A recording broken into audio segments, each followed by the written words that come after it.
Bonjour tout le monde, bonjour, c'est Mohamed Drehem. Je rappelle que vous êtes correspondant de presse du quotidien national Le Matin du Sahara et d'un grand nombre de journalistes électroniques dans Maroc News, Oujda City, Africa Lifestyle et Premium Travel News, etc. Donc, vous m'avez posé des questions concernant le mouvement et la dynamique territoriale des jeunes pour plaider sur la question du tourisme. Et vous m'avez posé, je cite, la première question: comment se présente le secteur touristique, Outafilat en général et à Merzouga en particulier, en ce temps de confinement lié à la pandémie du Covid-19? Votre deuxième question concerne la relance du tourisme post-Covid dans la région et les conditions de sa réussite. Et puis l'objectif de la pétition qui vient d'être lancée par le tissu associatif de la région, de Tafilalti, de Merzouga et les opérateurs touristiques normalement qui sont victimes euh, et qui souffrent de cette pandémie. Je me présente, Youssef Ouadjan,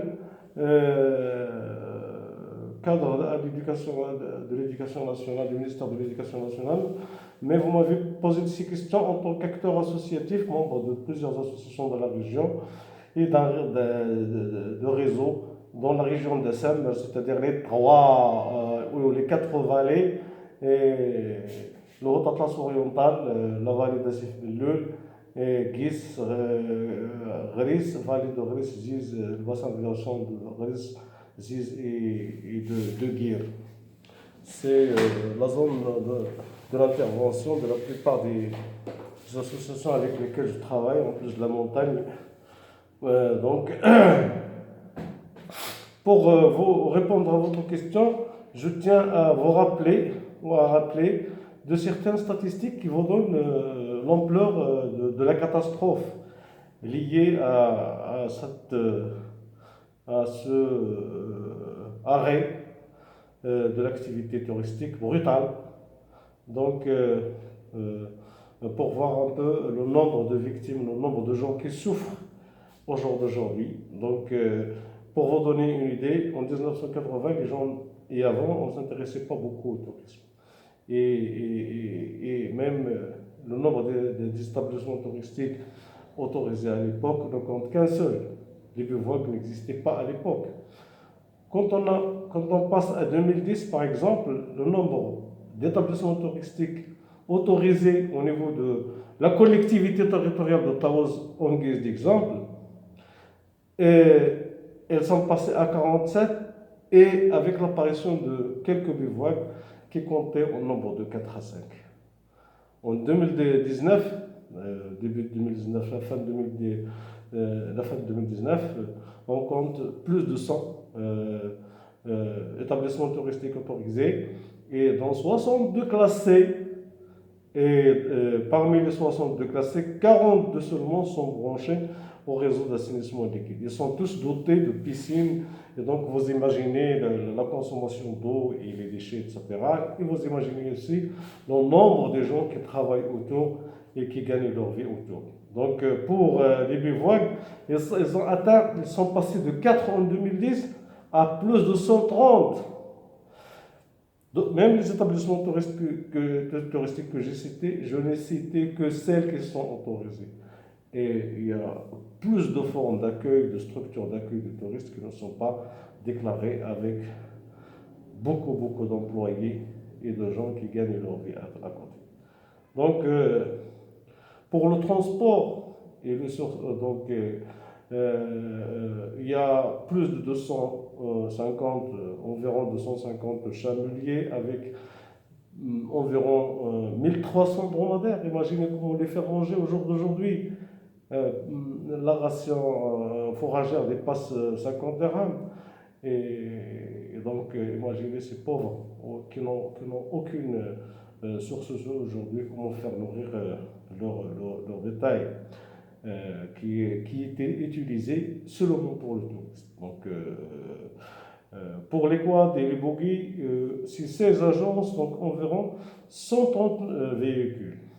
Donc, à raison de 8 véhicules par agence, en moyenne. Imaginez donc, ceci dit, c'est sur une superficie, sur une zone qui est très sensible, très fragile. C'est un site d'intérêt écologique, biologique et écologique. C'est un site normalement qui est classé et qui doit être normalement protégé alors qu'il était source de nuisances et de diverses sources de pollution.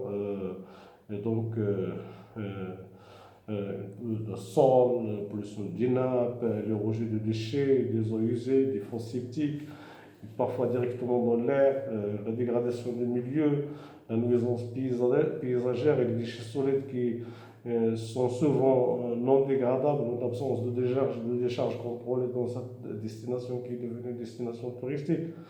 Je cite à juste titre que normalement c'était grâce à l'effort de la jeunesse que cette région est devenue un site de destination.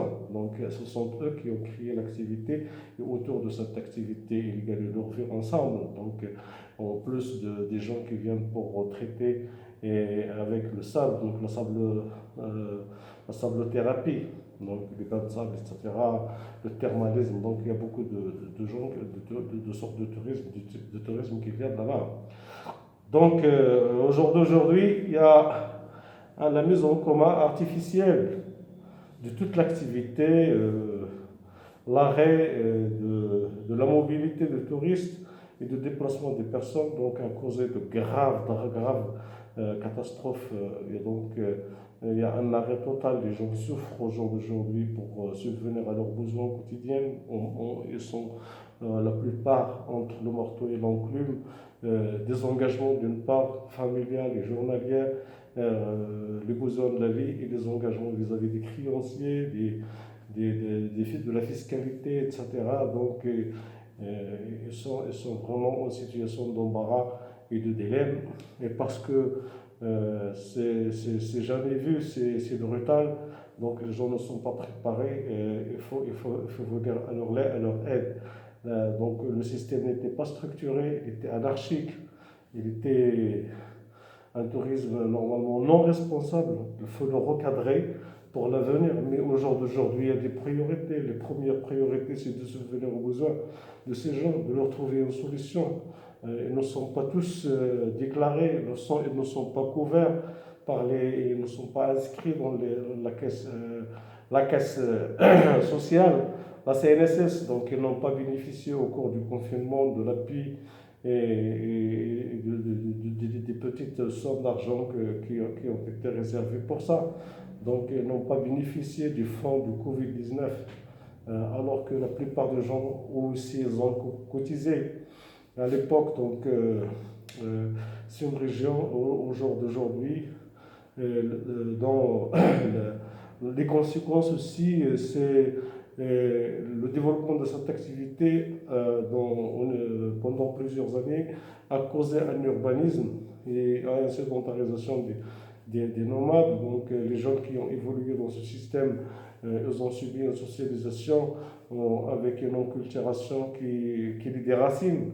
Et donc ils ont oublié tout, ils n'ont rien appris. Ils n'ont appris qu'ils sont vraiment créatifs au niveau du tourisme, mais à part le tourisme, ils ne savent plus rien faire. Donc il faut les encadrer, il faut les réorienter, il faut penser à leur formation, à leur accompagnement, donc à leur encadrement psychosocial, parce qu'ils sont en crise.